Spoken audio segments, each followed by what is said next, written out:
بسم الله الرحمن الرحيم ونتوسل إليه ونتوكل عليه نصلي ونسلم على خيرته في خلقه حافظ سره ومبلغ رسالاته سيدنا ونبينا أبي القاسم محمد وعلى أهل بيته الطيبين الطاهرين المعصومين سيما بقية الله في الأرضين. قال الله تعالى في كتابه المبين وقوله الحق أعوذ بالله من الشيطان اللعين الرجيم كان الناس أمة واحدة فبعث الله النبيين مبشرين ومنذرين وأنزل معهم الكتاب بالحق ليحكم بين الناس فيما اختلفوا فيه صدق الله العلي العظيم. صلوات بھیجے محمد والے محمد.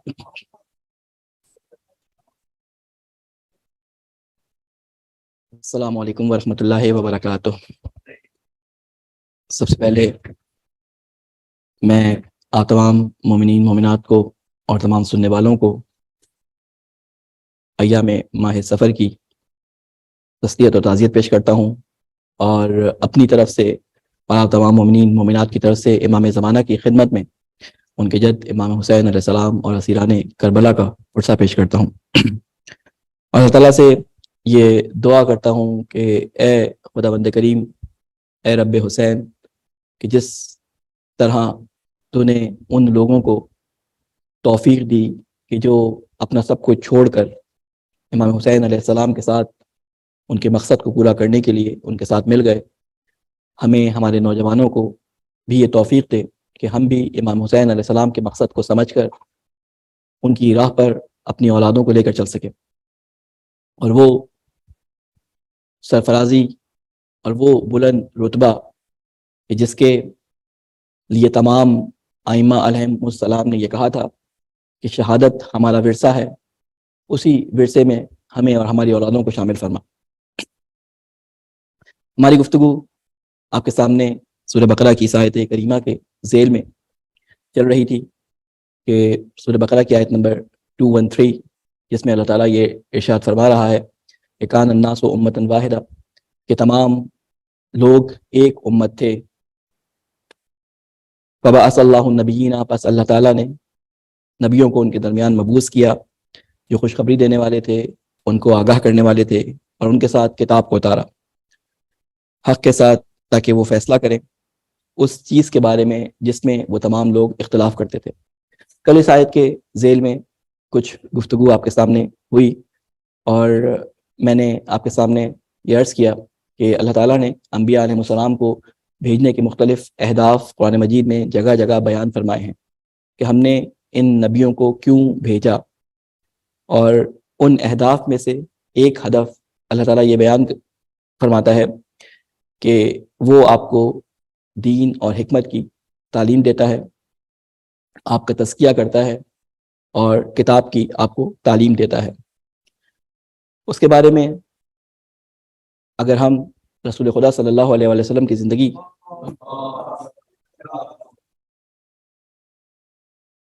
پہ غور فرمائیں تو رسول خدا کا 23 سال وہ عرصہ جو نبوت کے اعلان کے بعد سے آپ کی آخری ایام تک آپ کی زندگی میں آپ کا طریقہ کار رہا، وہ یہی تھا کہ آپ اللہ تعالیٰ کی آیات قرآنی پڑھ کر لوگوں کو سنایا کرتے تھے. یعنی رسول کی تبلیغ کا واحد ذریعہ آیات قرآنی تھی.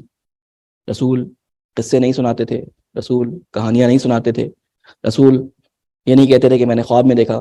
رسول جو خواب میں دیکھتے تھے وہ قرآن کی آیت بن جاتی تھی، اور رسول خدا قرآن کی آیت پڑھ کے سناتے تھے.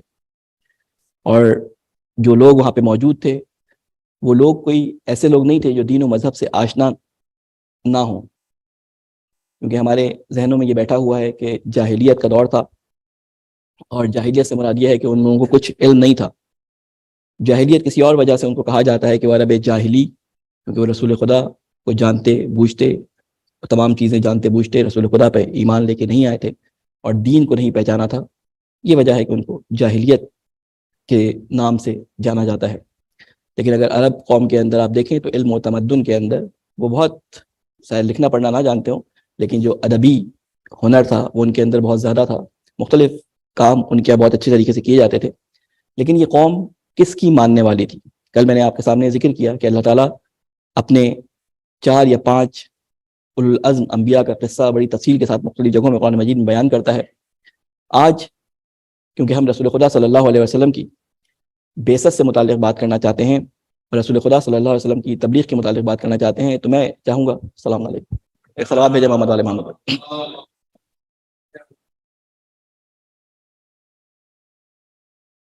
ایک اور صلوات بھیجیں محمد والے محمد۔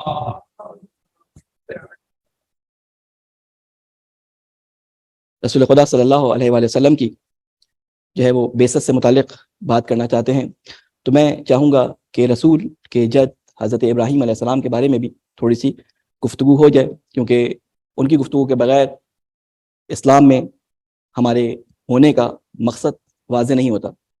یہ ہمارا نام رکھنے والے جو شخص تھے حضرت ابراہیم علیہ السلام، جنہوں نے ہمارا نام مسلمان رکھا تھا، ان کے بارے میں بھی ہمیں تھوڑی سی معلومات ہونی چاہیے کہ وہ کس زمانے میں آئے اور انہوں نے کیا کیا۔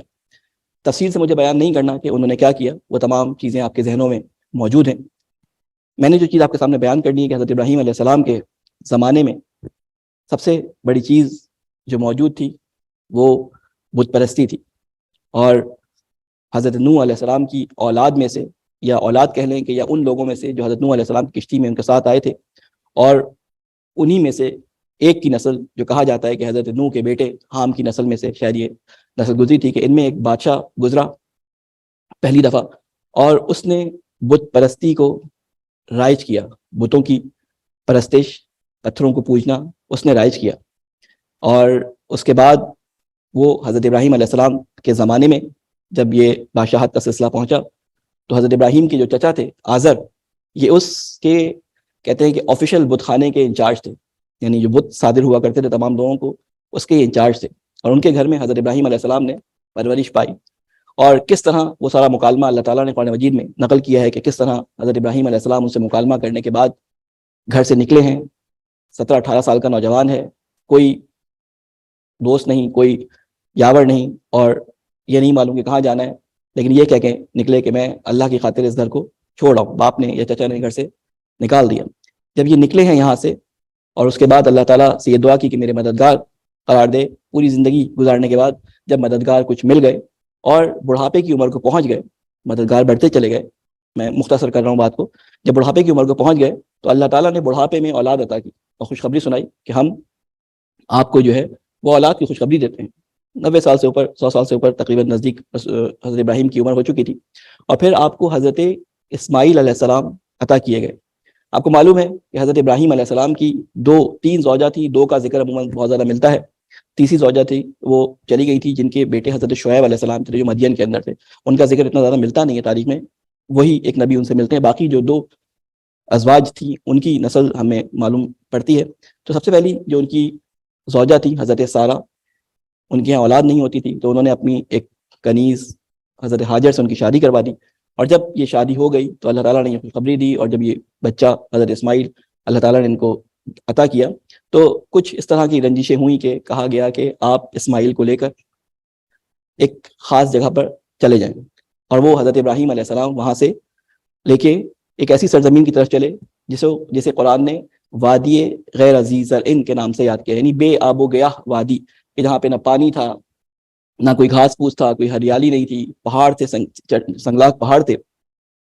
یہ ساری باتیں میں آپ کے سامنے کیوں بیان کر رہا ہوں؟ یہ ساری باتیں میں آپ کے سامنے اس لیے بیان کر رہا ہوں کہ ابراہیم اب المواحد ہیں، یعنی جیسے کہتے ہیں علماء کے اندر، علماء کہہ رہا ہوں انبیاء کے اندر ابو الانبیاء ہیں، توحید کے علم بردار ہیں، دین حنیف کے علم بردار ہیں، یعنی امام الموحدین ہیں حضرت ابراہیم علیہ السلام۔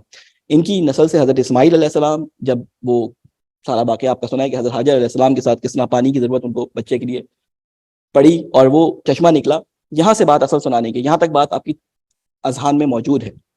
یہاں پر قبیلہ جرہم، آپ کو معلوم ہوگا کہ قبیلہ جرہم سد معرب جب ٹوٹا تھا، قرآن مجید میں اس کا ذکر ہے، تو وہاں کے لوگ جب پانی کی کمی کی وجہ سے چاروں طرف پھیلے تو یہ ڈھونڈ رہے تھے کوئی ایسی جگہ مل جائے کہ جہاں پر ان کو پانی میسر آ جائے۔ جب انہوں نے پرندوں کا ہول دیکھا کہ اس جگہ پرندے آ رہے ہیں، تو وہاں پہ آ کے انہوں نے دیکھا تو ایک خاتون اور ایک بچہ وہاں موجود تھا اور پانی کے قدموں میں بہہ رہا تھا۔ تو انہوں نے اجازت چاہی، حضرت حاجرہ نے کہا کہ ٹھیک ہے تمہیں رہنے کی اجازت ہے، اور اس کے بعد وہاں پہ زندگی شروع ہوئی، اور حضرت اسماعیل علیہ السلام اسی قبیلہ جرہم کے ساتھ بڑھ کر پروان چڑھے، اسی میں ان کی شادی ہوئی اور اسی سے ان کی نسل چلی۔ یہ نسل جو یہاں پروان چڑھ رہی ہے، حضرت ابراہیم علیہ السلام کا آنا جانا یہاں پہ ہے، یہ نسل جو پروان چڑھ رہی ہے یہ مسلمان امت کے طور پہ ابھرتی جا رہی ہے، اور دین ابراہیم کے ماننے والے یہاں پر کثرت کے ساتھ قبیلہ جرہم کے اندر پیدا ہو گئے۔ تقریباً قبیلہ جرہم پورا کا پورا حضرت ابراہیم علیہ السلام کے زیرے، جسے میں کہہ لوں کہ بالوں پر کے نیچے آ گیا، اکثر وہاں پہ جو ہے وہ مسلمان ہو گئے اور توحید پرست ہو گئے، اللہ کو ایک ماننے والے ہو گئے۔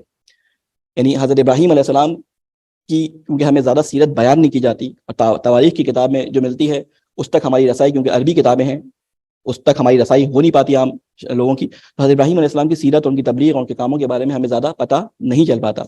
تو اب حضرت ابراہیم علیہ السلام کا کام یہ تھا کہ حضرت ابراہیم علیہ السلام نے توحید کا علم بلند کیا، اور انہی کی قوم تھی کہ جو رسول خدا صلی اللہ علیہ وسلم کی نسل جس کے اندر آئی ہے، یہ بنی ہاشم اور یہ سارے کے سارے جو عرب کے بڑے خاندان تھے اور بڑے لوگ تھے، یہ سارے کے سارے کس نسل سے چل کے آئے؟ یہ جرہم کے اندر، قبیلہ جرہم کے اندر اسماعیل کی نسل سے چلتے ہوئے آئے، اور اسی میں رسول خدا صلی اللہ علیہ وسلم کی ولادت ہوئی۔ تو ماننے والے کون لوگ تھے؟ ماننے والے وہ لوگ تھے جو کیا کہتے ہیں، مواحد نبی، جسے ابو المواحدین کہا جاتا ہے، جو وحدت کے علمبردار تھے، جو اللہ کی توحید کے علمبردار تھے، ان کے ماننے والے تھے۔ لیکن ان کا حال اتنی نسلیں گزرنے کے بعد، ہزاروں کی تعداد میں انبیاء کے آنے کے باوجود، ان کا حال اس جگہ پہنچنے تک یہ ہو گیا تھا کہ وہ اللہ کے ساتھ کئی قسم کے شریک ٹھہراتے تھے۔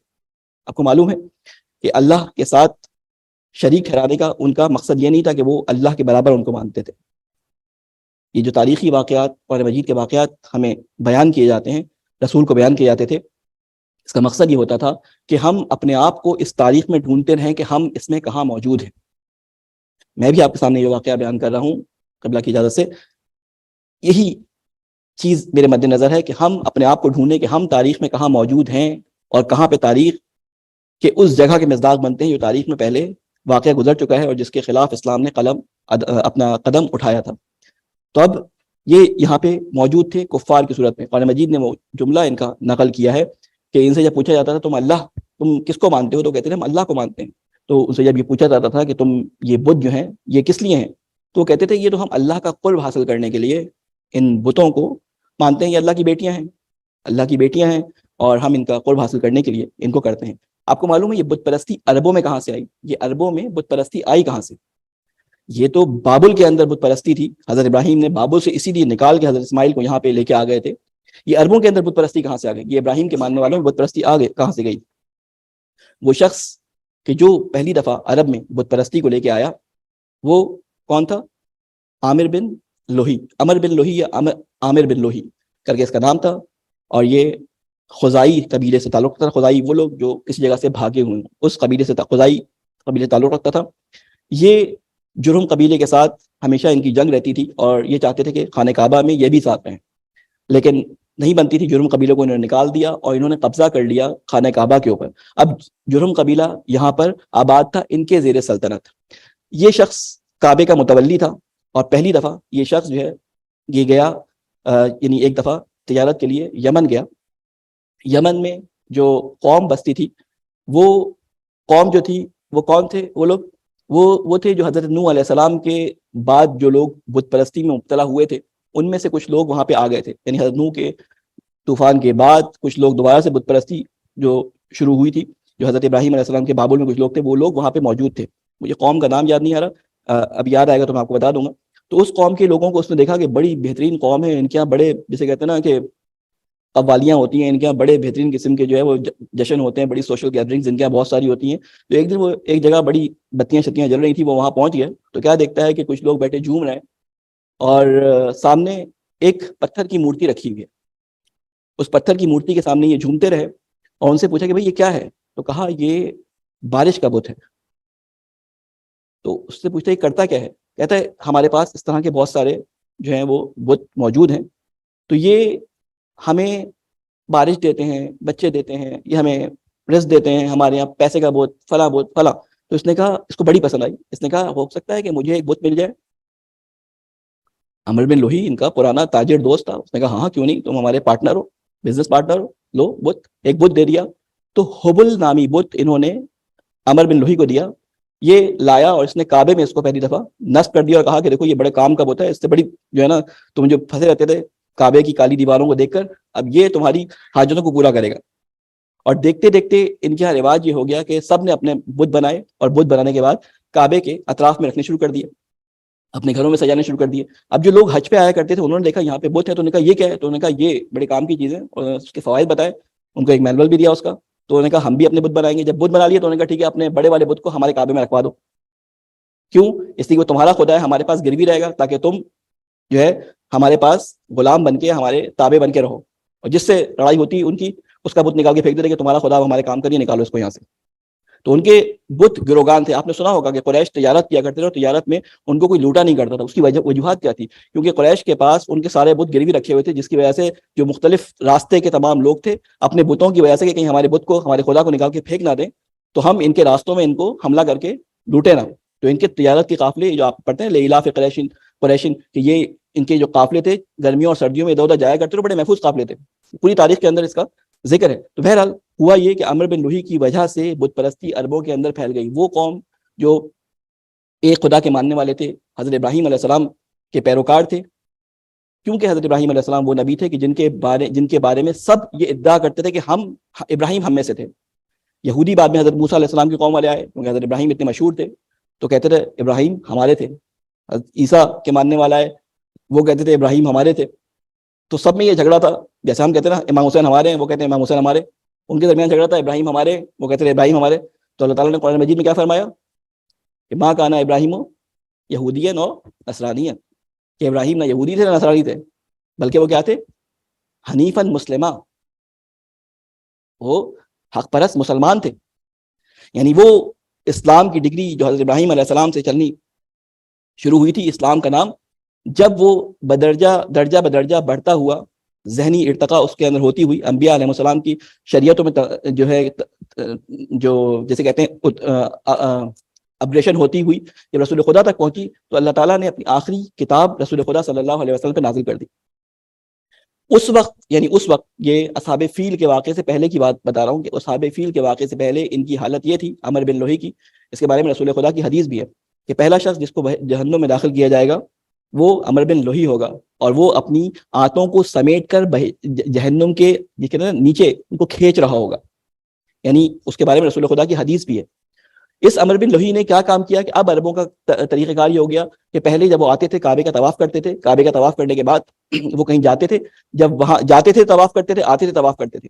اور کبھی اگر ان کو لمبا سفر کرنا پڑ جاتا تھا تو کعبے کا ایک پتھر یا کعبہ کے اطراف کا ایک پتھر اٹھا کے لے جاتے تھے، اور جب اس کا دل کرتا تھا تو وہ وہیں پہ جو ہے وہ پتھر رکھ کر اس کے گرد طواف کر لیتا تھا خانہ کعبہ سمجھ کے. اور پھر جب بت پرستی شروع ہوئی تو اس کے بعد انہوں نے کیا کیا کہ بتوں کو چھوٹے چھوٹے بت بنائے، اور یہ اب خانہ کعبہ کی یادگار کے طور پہ لے کے جاتے ہیں اور ان بتوں کا طواف کر لیتے.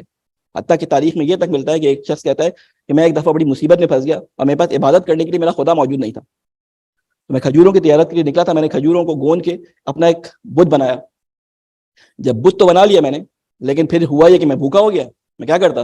تو مجھے اپنے خدا کے کبھی ہاتھ کو کھانا پڑا، کبھی اس کے پیر کو کھانا پڑا. تو یہ ان کی حالت پستی کی ہو گئی تھی.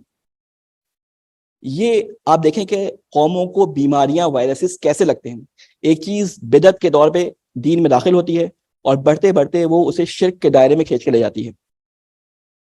اور یہ تمام قوموں کے ساتھ ہوا، اور تمام قومیں اس بات کے حامل ہوتی ہیں. وہ بھی یہ کہتے وہ حج کرتے تھے، ابراہیم کے دین میں جو رسومات تھی ساری ادا کرتے تھے، یعنی ساری رسومات ادا ہو رہی تھی. تالیاں بجانا ان کا جو ہے وہ لبیک کہنا تھا، سیٹیاں بجانا ان کی حج کی دعا تھی. برہنا وہ خانہ کعبہ کے گرد طواف کیا کرتے تھے، طواف کرتے تھے. یہ ساری عبادتیں حضرت ابراہیم علیہ السلام کی رائج کی بھی عبادتیں ہیں، یہ ہوتی تھی ان کے یہاں. یعنی سارے ریچولز ہو رہے تھے ان کے یہاں. یعنی ان کو بہت بہترین ابراہیم کا ماننے والا اپنے آپ کو کہتے ہیں ابراہیم دین ابراہیمی پہ ہیں، ہم ابراہیم کی اولاد میں سے ہیں. تو اللہ تعالیٰ نے بتایا کہ ابراہیم کی اولاد میں ہونا فخر کا باعث نہیں ہوتا، ابراہیم کے ساتھ وہی ہے جو موحد ہے. اور پھر یہی سلسلہ جب رسول خدا تک پہنچا، صلوات محمد علیہ محمد.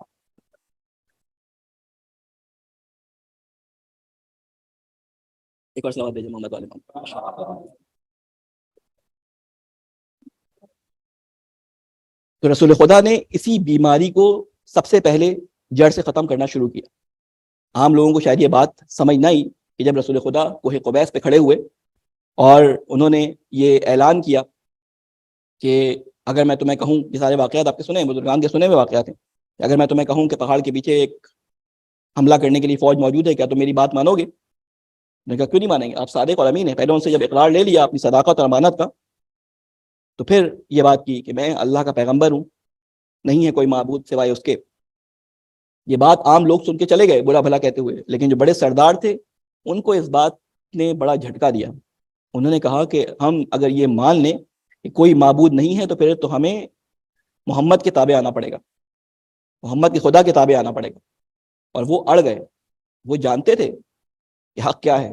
ابو جہل جانتا تھا، قرآن مجید میں ذکر ہے کہ وہ بہت بہترین تعریفون ہے، وہ جانتے تھے، بہت اچھی طرح سے جانتے تھے، رسول کو اپنے بیٹوں کی طرح پہچانتے تھے. یہودی عیسائی، یہ کفار مکہ جانتے تھے کہ حق کیا ہے، لیکن اپنی انا اور اپنی ضد کی وجہ سے اڑ گئے تھے، اور اتنے متکبر تھے کہ وہ آنا نہیں چاہتے تھے. وہ اللہ کو مانتے تھے. اگر آپ جنگ بدر والے دن ابو جہل کی دعا پڑھیں، یعنی اگر آپ اس کو اس کانٹیکٹ سے ہٹا دیں اور بتا دیں، نہ اس کے یعنی ہٹا دیں کہ یہ کس نے دعا کی ہے، تو آپ سمجھیں گے کوئی کسی بڑے بزرگ اور کسی نبی یا کسی ائمہ کی دعاؤں میں سے ایک دعا ہے.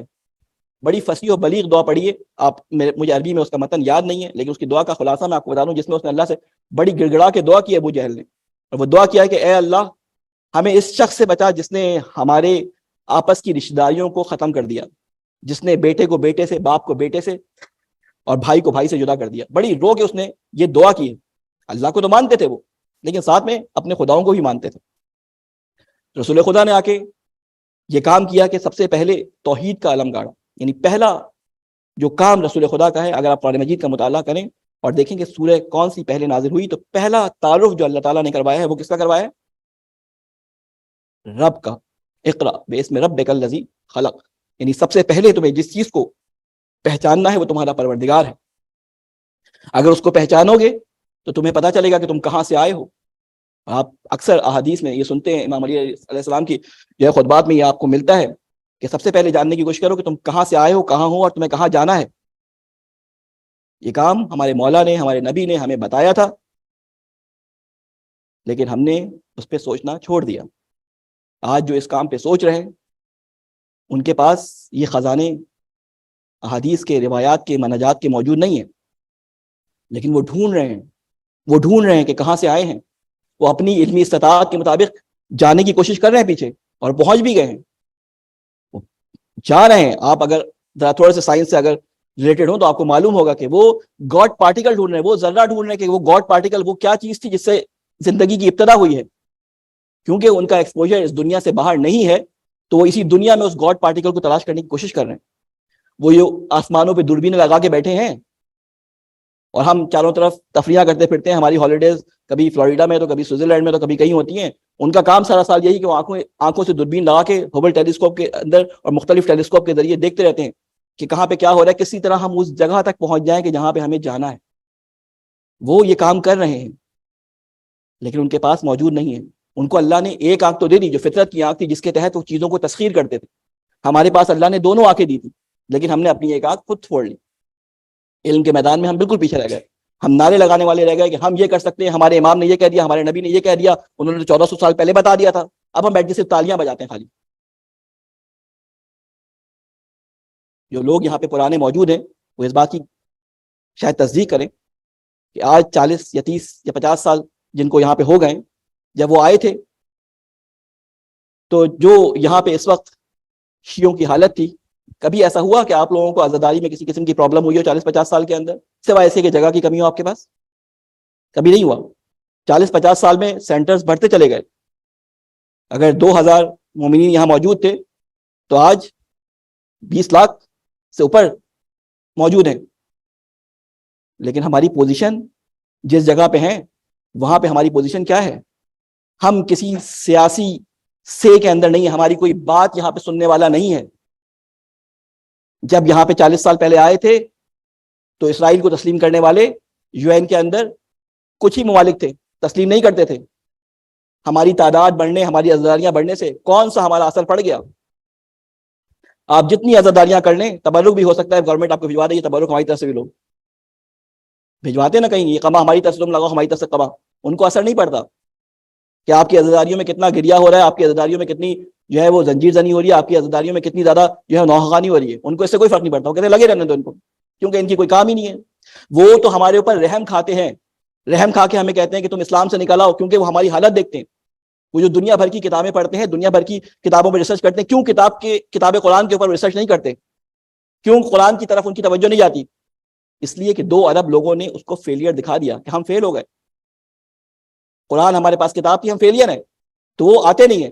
جس دن ابھی تو 2 نمبر پروپیگنڈا ہمارے خلاف کرتے ہیں, جس دن ان کو ہماری اصلیت پتہ چل گئی تو وہ کہیں گے لے ان کے اوپر ہم نے خواہ میں اتنا وقت لگایا.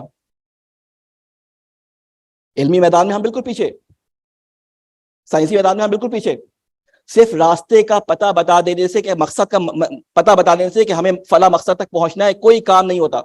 اس مقصد تک پہنچنے کا راستہ بتایا جاتا ہے.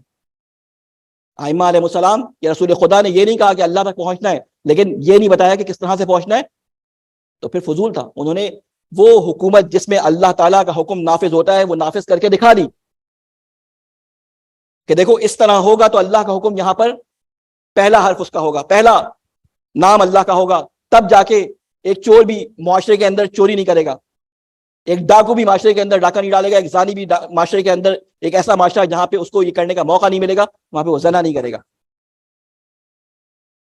ابھی ہم اسی بات میں پریشان ہیں کہ فلاں مولانا صاحب نے یہ بات کہہ دی, فلاں نے یہ کر دیا, فلاں نے وہ کہہ دیا. ابھی ہماری لڑائیاں اسی پہ ہیں. ابھی ہم اسی بات پہ پریشان ہیں کہ یہ بولنے والا جو ہے وہ ہری پگڑی پہن کے بول رہا ہے یا کالی پگڑی پہن کے بول رہا ہے, اس کا امامہ سفید ہے یا اس کی پگڑی کتھئی رنگ کی ہے, یہ ٹوپی والا ہے یا شیروانی والا, اس کے بال امامے سے باہر ہوتے ہیں یا اس کے بال امامے سے اندر ہوتے ہیں, اس کی شلوار ٹخنوں سے اونچی ہے یا یہ ہاتھ ناف سے نیچے باندھ کے نماز پڑھتا ہے. ابھی ہماری ساری توجہ اسی میں ہے. پاکستان میں دیکھیں کتے بلیوں کی طرح ایک دوسرے سے لڑ رہے ہیں, ایک دوسرے کو, دوسرا تیسرے کو, تیسرا چوتھے کو گالیاں دے رہا ہے. ہمیں سمجھ نہیں آ رہا ہمیں کرنا کیا ہے. اس وقت گھر کو آگ لگی ہوئی ہے. جب کسی جگہ آگ لگتی ہے, جب گھر میں آگ لگتی ہے تو نافرمان بچے کو ڈانٹنے پہ وقت ضائع نہیں کیا جاتا. جب گھر کے اندر آگ لگے تو یہ نہیں دیکھا جاتا نافرمان بچہ اس وقت کیا کر رہا ہے, پہلے اس کو سرزنش کرو. نہیں, اس وقت اس کی جان بچانی ہوتی ہے, وہاں سے نکالنا ہوتا ہے. اگر ایک اسٹیڈیم میں میچ ہو رہا ہو 2 مخالف ٹیموں کا, ایک لال کپڑے پہن کے بیٹھی ہو اور ایک نیلے کپڑے پہن کے بیٹھی ہو, اور اسٹیڈیم میں آگ لگ جائے اور ایگزٹ گیٹ لوگ ڈھونڈ رہے ہوں, تو وہاں پر اگر کوئی لال کپڑوں والا نیلے کپڑے والوں کو بتائے دیکھو یہاں سے بھاگو, یہاں سے ایگزٹ گیٹ ہے, تو وہ یہ کہہ کے انکار نہیں کرتا, نہیں تم میرے مخالف ٹیم کے ہو, میں تمہاری بات نہیں مانوں گا. اس وقت جان بچانی مقصود ہوتی ہے. اس وقت یہ نہیں دیکھا جاتا بولنے والا کون ہے, اس وقت یہ دیکھا جاتا ہے کہ کون ہمیں باہر اسکیپ کا راستہ بتا رہا ہے. ابھی ہمارے گھروں میں آگ لگی ہوئی ہے, اور آپ جس جگہ ہیں وہاں تو آگ پوری طرح بھڑکی ہوئی ہے. ابھی مسئلہ یہ نہیں ہے کہ بولنے والا کون ہے, ابھی مسئلہ یہ نہیں ہے کہ میرا بچہ جو ہے وہ ماتمی ہے یا نظریاتی ہے. ابھی مسئلہ یہ نہیں ہے کہ میرا بچہ کس کی تقلید کرتا ہے اور میرا بچہ کسی کی تقلید نہیں کرتا, یعنی غیر مقلد ہے. یہ ابھی نہیں ہے کہ کون مولائی ہے, کون ماتمی ہے, کون زنجیر زن ہے, کون جو ہے قمع زن ہے. ابھی مسئلہ یہ نہیں ہے, یہ بھی مسئلہ ہے, لیکن ابھی یہ مسئلہ نہیں ہے. ابھی مسئلہ یہ ہے کہ میرے گھر میں میرا بیٹا زین, آج زین ہے, بڑا ہو کے یہ زین رہے گا یا زینب بن جائے گا.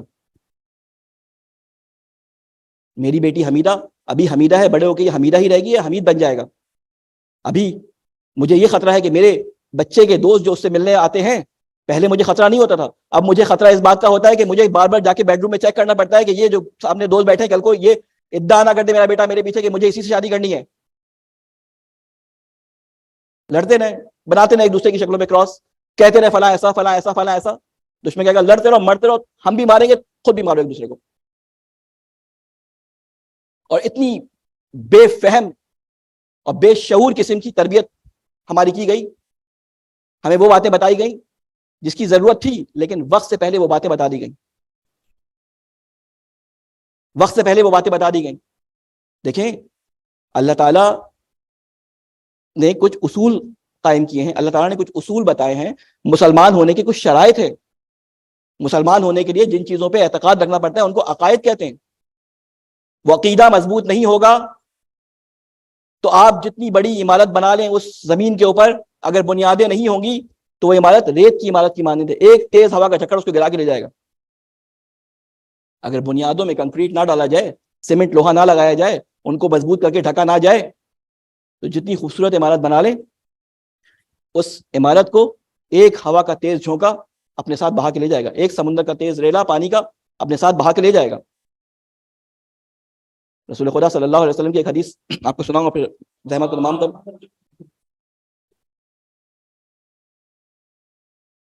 ایک اور صلوات بھیجے محمد والے۔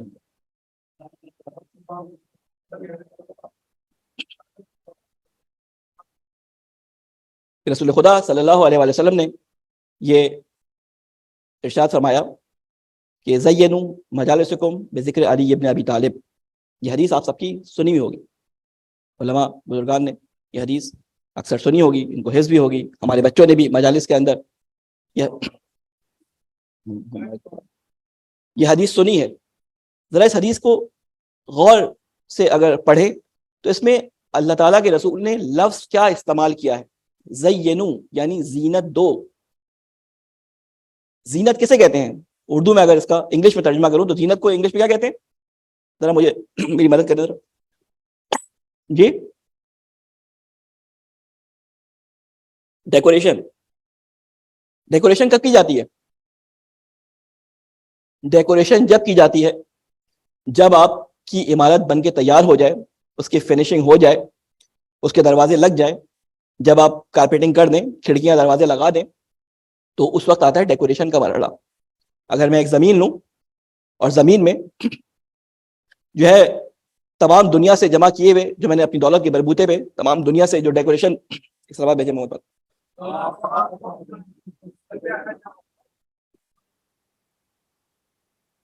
جو ڈیکوریشن پیسز لا کر میں نے رکھے تھے کہ جب میرا اپنا گھر ہوگا اس میں لگاؤں گا، بڑے کرسٹل پیسز فرانس سے لا کے اور ایجپٹ سے بڑے اینٹیک پیسز لا کے رکھے تھے، اور بڑے بہترین اسپین سے دبیز پردے اور قالین لا کے رکھے تھے، وہ میں اس خالی زمین پر 4 بانس گاڑ کر ان میں پردے لگا دوں، ان میں کارپیٹ بچھا کر اور ساری ڈیکوریشن کے جو ماسٹر پیسز ہیں وہ سجا دوں، تو جو گزرے گا مجھے ہنستے ہوئے دیکھ کے گزرے گا۔ کیوں ہنسے گا؟ یہ کہے گا یہ دیوانہ ہو گیا ہے، یہ بڑی خوبصورت چیزیں اس کے پاس موجود ہیں، لیکن اس کو یہ نہیں پتا کہ کون سی چیز کس وقت پہ لگانی ہوتی ہے۔ کئی سالوں سے ہم مجالس سنتے چلے آ رہے ہیں، اور تمام وہ چیزیں جو ایک عمارت کو تعمیر کرنے کے لیے ضروری ہوتی ہیں، ہمارے علماء نے اپنے خون جگر دے کر ان کو ہم تک پہنچا دیا ہے۔ خام مال ہمارے پاس موجود ہے، بجری سیمنٹ جو خام مال ہوتا ہے نا کسی گھر کی تعمیر کے لیے، وہ سب ہمارے پاس موجود ہے۔ ابھی صرف اس کی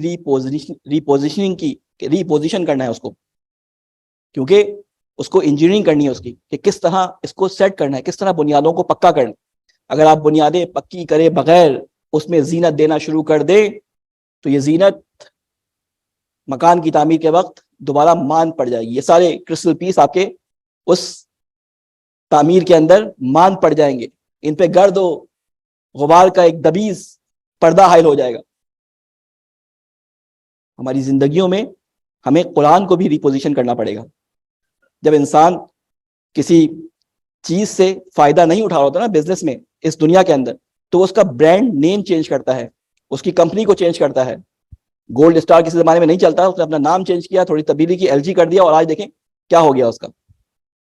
تو ہمیں جو اس سے پروڈکٹ ملا ہے، جو ایک سست قسم کی امت ملی ہے کہ جس کا علم کی دنیا میں کوئی نام نہیں ہے، ہمیں دوبارہ سے اس کو ریپوزیشن کر کے اسلام کو، مسلمان کو مسلمان بن کے دکھانا پڑے گا۔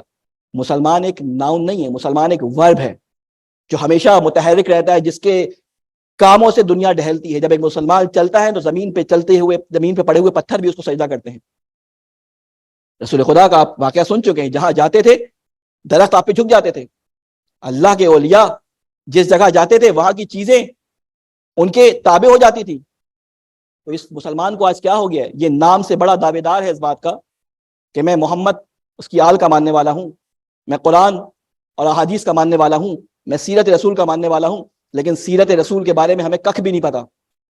امام حسین علیہ السلام جن کو ماننے کا ہم دعویٰ کرتے ہیں، 4 واقعات سے زیادہ ہمیں امام حسین کے بارے میں پتا نہیں ہے۔ صرف اتنا پتا ہے کہ کربلا میں کیا ہوا تھا، یا 2-4 واقعات جو ان کے بچپنے کے رسول خدا صلی اللہ علیہ وسلم کے ساتھ یا بی فاطمہ کے ساتھ ہیں وہ پتہ ہے۔ اس کے علاوہ ہم امام حسین کو بھی نہیں جانتے۔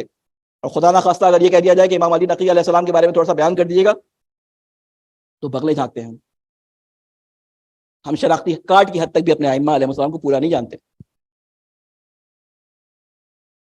اتنے بخیل ہو جاتے ہیں بعض دفعہ زیارتوں میں ہم سے 4 اماموں کو سلام کرتے ہیں، باقی کو سلام بھی نہیں کرتے، اور دعویدار کیا ہیں؟ مسنا اشنی ہیں، کہنا شروع کرتے ہیں ہم 4 اماموں کو ماننے والے ہیں یا 6 اماموں کو ماننے والے ہیں. تو یہ اپنے برانڈ کو، اپنے نام کو، جس کو ہم نے ایک پست دنیا کے سامنے دکھا دیا ہے، اس کو بلند کرنے کے لیے کام کیا کرنا ہوگا. میں بس ہرائے حل کی طرف آؤں اور تھوڑا سا اشارہ کر کے، بزرگان بیٹھے ہیں وہ اس بات کو زیادہ بہتر طریقے سے جانتے ہیں، میں صرف آگاہ کرنا چاہتا تھا کہ پرابلم کہاں ہو سکتا ہے. مجھے آج یہ نہیں بچانا کہ میرا بچہ شیعہ نکل رہا ہے یا نہیں نکل رہا، میرا بچہ سنی نکل رہا ہے یا نہیں نکل رہا. مجھے یہ بچانا ہے کہ میرا بچہ مسلمان بھی بچ رہا ہے یا نہیں بچ رہا. آپ ہی کے عقیدے کی حامل ایک بچی نے ہیوسٹن کے اندر نکل کر ایکس مسلم فاؤنڈیشن بنا لی کہ جو اسلام سے بھاگے وہ آ جائے. ایتھیسٹ کی سب سے بڑی وہ ہے، حامی ہے. کون تھی؟ ایک سادات، ایک سید دادی. کیوں نکلی؟ کیونکہ وہ یہ دیکھتی تھی کہ میرے ابا کہتے ہیں کہ اس کو مانو، میری اماں کہتی ہیں اس کو مانو، دادا دادی نے کہا تھا میرے یہاں یہ رسم ہوتی ہے، فلاں نے کہا تھا یہ رسم ہوتی ہے. اسلام کچھ کہتا ہے، دادی کچھ کہتی ہے، پھپھی کچھ کہتی ہے. ہمارے استاد کہتے تھے کہ بھائی انڈیا اور پاکستان بڑا رچ ہے مذاہب کے معاملے میں. کہتے ہیں پہلے حضرت اللہ تعالیٰ نے جو ہے وہ حضرت ابراہیم پہ صحیفے نازل کیے، موسیٰ پہ توریت نازل کی، لیکن ہندوستان رسول پہ قرآن نازل کیا، لیکن ہندوستان میں ایک اور کتاب آئی ہے مزاحیہ سے استاد پہ استاد رضوانی. تو کہتے تھے کہ ہندوستان میں اللہ تعالیٰ نے تو نازل نہیں کی، لیکن وہاں پہ ایک کتاب ہے اوریت کے نام سے، عورتوں کا دین چلتا ہے ہمارے یہاں. اور آج بھی آپ کیا بھی ہوگا، قینچی نہیں چلانا ورنہ کیا ہوگا، اماں ابا میں لڑائی ہو جائے گی. ابھی بھی آپ کے مرچوں سے نظر اتاری جاتی ہوگی، ابھی بھی انڈے گھوائے جاتے ہوں گے آپ کے سروں پہ، ابھی بھی پانی آپ کے سروں پہ گھوایا جاتا ہوگا. یہ ہے مسلمان. انگریز کو کچھ نہیں ہوتا، ساری نظریں مسلمان کے بچے کو ملتا ہے. سارے جنات جو ہیں وہ انڈین اور پاکستانی پاسپورٹ ہولڈر ہیں. وہ مسلمان اس کی پیروی کرتا ہے جس کی ہائرارکی آف ڈومیننس سب سے زیادہ ہوتی ہے. آپ کا بچہ اسی کو رب مانتا ہے فزکس میں جو فزکس کی سب سے ہائی پوسٹ پر ہے. نیوٹن کو خدا مانتا ہے اپنا فزکس کا، وہ آئنسٹائن کو خدا مانتا ہے اپنے فزکس کا. آپ نے کوئی چیز ایسی کر کے دکھائی نہیں کہ آپ کا بچہ آپ کی طرف اٹریکٹ ہو. آپ کا بچہ آپ سے صرف یہ سیکھتا ہے کہ نماز کے اندر اگر عین کو عین بول دیا اور غین کو غائن بول دیا تو اس میں آپ کی نماز باطل ہو جائے گی. اس سے آگے آپ اپنے بچے کو بتاتے نہیں ہیں. انگوٹھا سجدے کے اندر ٹیڑھا ہے یا سیدھا ہے، اسی پہ ساری توجہ ہے. لیکن ہمارے ہاں کوئی ایجوکیشن سسٹم، ہم نے 50 سال یہاں ہونے کے باوجود اگر سیاست میں ہمارا رول نہیں تھا تو ہم نے ایجوکیشن سسٹم پہ بھی کوئی کام نہیں کیا. آپ کو شاید پتہ نہ ہو، آپ کی عمریں گزر گئی ہیں، لیکن جو جوان ہیں اور جن کے بچے ابھی اسکولوں میں جا رہے ہیں ان سے پوچھیں کہ ہفتہ بھر پرائیڈ منتھ کے نام سے پورا مہینہ منایا جاتا ہے، اور اس میں جنس کی تبدیلی بچوں میں وہاں پہ ان کا باقاعدہ رسم کے طور پہ منایا جاتا ہے اور جنس کی تبدیلی کرائی جاتی ہے. اور آپ اپنے منہ سے ایک لفظ بھی نہیں نکال سکتے. پرائیویسی لا ہے، آپ کو پکڑ کے بند کر دیں گے. اس کے لیے ضروری ہے کہ ہم آپس کے اختلافات کو چھوڑیں، ان کو کریں گے، لڑتے رہیں گے، چھوٹے چھوٹے میچ کھیلیں گے گلیوں میں، نائٹ میچز جو ہوتے ہیں وہ کھیلیں گے. ابھی بڑا ٹورنامنٹ شیطان کے ساتھ چل رہا ہے، اس میں ہمیں علمی میدان میں آگے بڑھنا ہے. امام زمانہ آگے پھونکوں سے انقلاب لے کے نہیں آ جائیں گے. یہاں بیٹھ کے ہم بھی انہی لوگوں میں شامل نہ ہو جائیں جیسا کہ بنی اسرائیل والوں نے موسیٰ سے کہا تھا کہ موسیٰ تم اور تمہارا خدا جاؤ، اپنی لٹھیاں لے جاؤ اور جا کے جب فتح پالو تو ہمیں بلا لینا شہر کے اندر. اگر ہم بھی اسی طرح کی فکر کے حامل ہوں گے تو امام زمانہ کی آواز دینے پہ ہم بھی یہ کہیں گے آپ تو حجت القائم ہیں، آپ سب کچھ کر لیں پھر ہم آئیں گے آپ کے ساتھ. ہم کوئی اللہ تعالیٰ کے رشتہ دار نہیں ہیں کہ اللہ تعالیٰ ہمیں لگی لپٹی رکھ کر کہے گا کہ جی تمہاری نسبت فلاں سے ہے، یا تم نے اپنے آپ کو فلاں نام سے ساری دنیا میں مشہور کیا ہوا ہے، یا تم فلاں سید زادے ہو، یا تم فلاں الوی زادے ہو. اس سے کسی کی بچت ہونے والی نہیں ہے. اللہ تعالیٰ الوی زادے یا سید زادے یا شیخ زادے یا فلاں زادے کی وجہ سے کسی کو بخشنے والا نہیں ہے. وہ پوچھے گا تم نے کیا کیا. نسبت کا ثواب بھی اسی وقت ہوتا ہے، نسبت کا فائدہ بھی اسی وقت ہوتا ہے جب آپ صحیح راستے پر موجود ہوں. جب ہم صحیح راستے پہ موجود ہوں تو ہمیں نسبت کا فائدہ ہوگا، لیکن ہم صحیح راستے پہ موجود نہیں ہے تو امام رضا کے بھائی کا قصہ آپ یقیناً سب نے سنا ہوگا، زید النار کے نام سے مشہور تھا. اب میرے پاس ٹائم نہیں ہے کہ میں اس کو بیان کروں. تو امام موسیٰ کاظم کی نسبت کی وجہ سے اس کو کوئی ریوارڈ نہیں مل گئے. ہم جتنا اپنے ماتھوں پہ پٹیاں لگا لیں یا حسین کی شیعہ اپنے جسم پہ ٹیٹو بنوا لیں، اس کے کہنے سے نہ ہم شیعہ ہو جاتے ہیں اور نہ ہم خالی نعرے لگانے سے حسینی ہو جاتے ہیں. حسین کہ بیٹے کو اس وقت ضرورت ہے ایسے لوگوں کی جو مدد کرے، وہ تمام دشمنوں سے مقابلہ کرنے کے لیے آیا ہے۔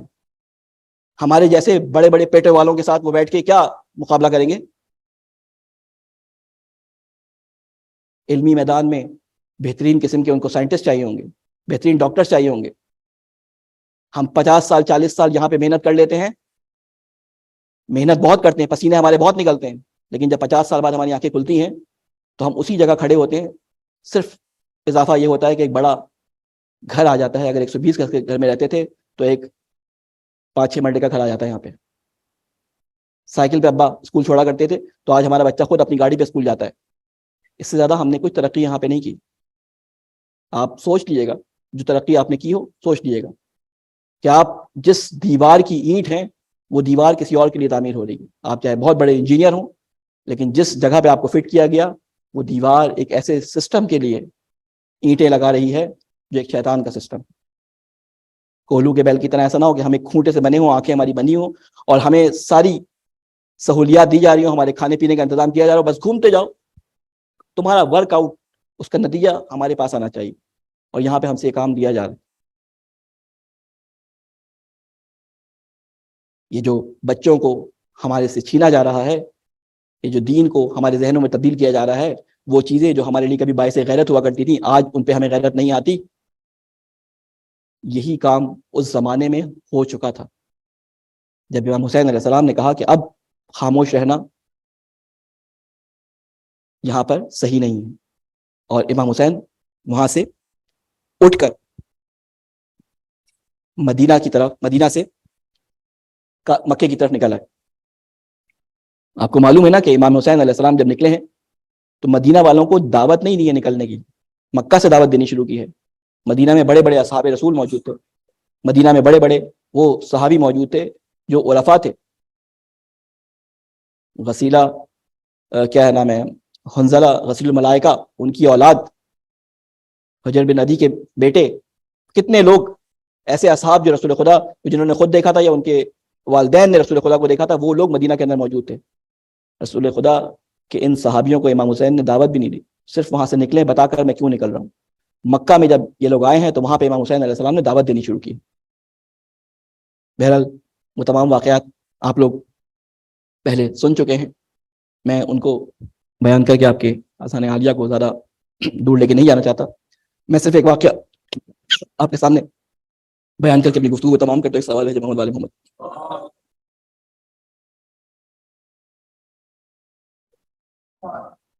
امام حسین علیہ السلام کے ساتھ چلنے والوں میں ایک شخص تھا جو ساربان امام حسین تھا۔ ساربان کہتے ہیں اونٹ چلانے والے کو۔ یہ امام حسین علیہ السلام کہ اونٹ کی مہار پکڑ کے امام حسین علیہ السلام کو مکہ سے لے کر کربلا تک آیا ہے۔ یہ سارا وقت امام حسین علیہ السلام کے وہ سارے خطبات جو امام حسین علیہ السلام نے مختلف لوگوں کو دیے، سارے امام حسین علیہ السلام کے کام دیکھتا ہوا آیا۔ بظاہر ان لوگوں کے درمیان میں چل پھر رہا تھا کہ جو پکی بیعت کر کے امام حسین کے ساتھ چل رہے تھے، لیکن آخر میں ہوا کیا؟ اور یہ واقعہ میں صرف اس لیے بیان کر رہا ہوں کہ کہیں ایسا نہ ہو کہ ہم امام حسین کا ساربان والا کردار ادا کر رہے ہوں۔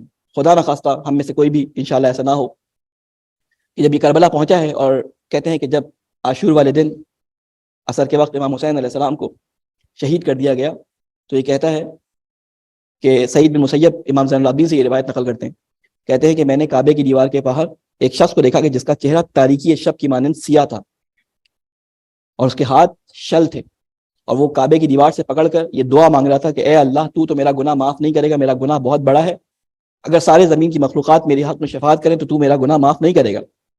کہتے ہیں سعید بن مسیب جب یہ بات سنی تو کہا وائے ہو تجھ پر، تو شیطان بھی اگر ہے تو تجھے اللہ تعالیٰ سے ایسا مایوس نہیں ہونا چاہیے۔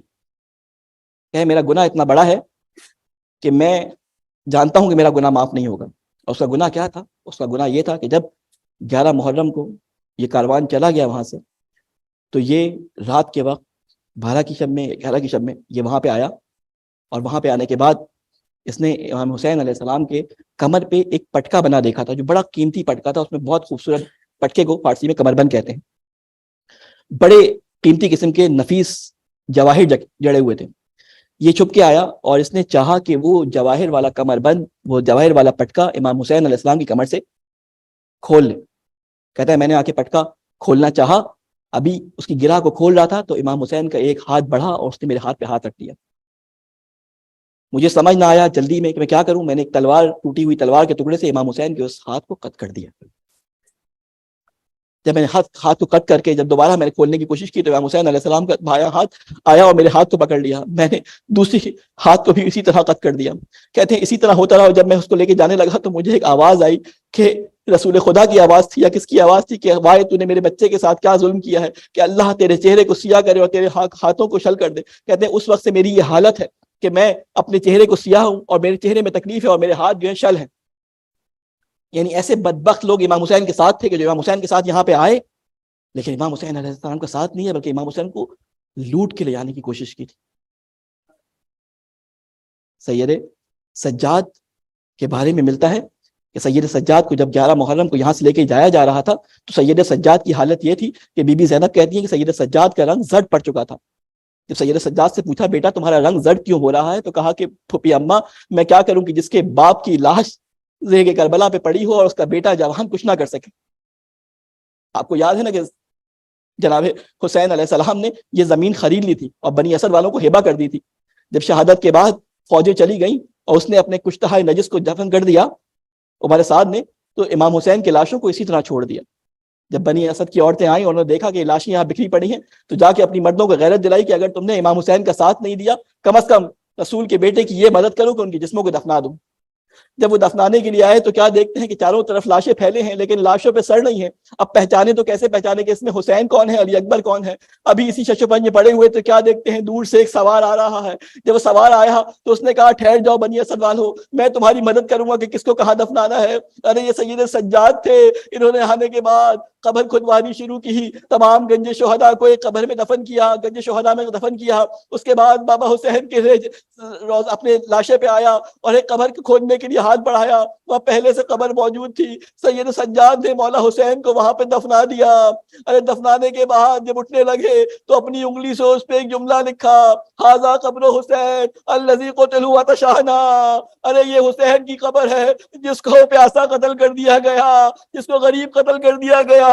ارے مولا حسین کو دفنا دیا. جب بنی اسد والے جانے لگے تو کہا ابھی رک جاؤ، ابھی ایک لاشا دریا کے کنارے موجود ہے. ارے وہاں پہ جب پہنچے ہیں تو ابو الفضل کے لاشے کے پاس آئے. چچا کو دیکھ کر میرے پاس سید سجاد نے گریہ کیا. ارے چچا، ارے آپ کو نہیں معلوم کوفہ میں ہمارے ساتھ کیا ظلم ہوا.